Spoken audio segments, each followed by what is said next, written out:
ang nag-deliver papunta sa bahay nila Pangulong Bongbong Marcos at Speaker Martin Romualdez mag-insert o magpasok ng 100 billion worth of projects sa BICAM. Sana po ay hindi nila ako mapatay bago ko mailabas ang lahat. Ginawa ko lang ang utos sa akin, pero ngayon, handa na akong harapin ang lahat. Ginagamit ng administrasyon ang buong resources ng bansa para tumahimik ako. That he will shoot me if I will talk. Gagamitin ako bilang panakipbutas sa kanilang kampanya laban sa korupsyon. Hindi na ako mananahimik, ilalabas ko ang lahat ng katotohanan. May resibo, may ebidensya, at may pangalan. Para sa bawat Pilipino, alam ko na buo ang galit ninyo sa akin ngayon. Nauunawaan ko rin kung bakit. Lalo na at malaki ang halagang nakataya.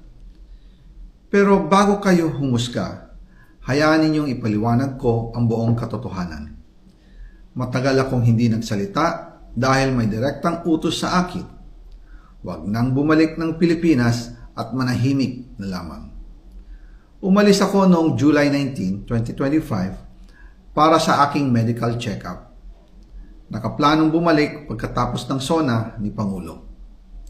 Pero habang papauwi na ako, tinawagan ako ni dating Speaker Martin Romualdez at sinabihan, "Stay out of the country. You will be well taken care of as instructed by the President." Noon naniniwala pa ako sa kanila, kaya't hindi ako bumalik. Tumikom ang aking bibig, sumunod ako, pero ang hindi ko alam, ang ibig pala nilang sabihin sa aalagaan ka namin ay gagamitin ako bilang panakipbutas sa kanilang kampanya laban sa korupsyon. Ginawa nila akong poster boy ng kanilang sariling kasinungalingan. Ngayon, hindi na ako mananahimik, ilalabas ko ang lahat ng katotohanan. May resibo, may ebidensya, at may pangalan.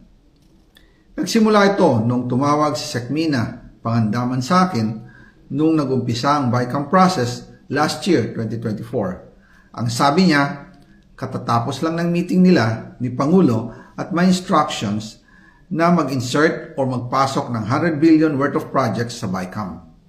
At sinabi pa ni Sekmina, you can confirm with Yusek Adrian Bersamin dahil magkasama sila sa meeting ni Pangulong BBM noong araw na yon.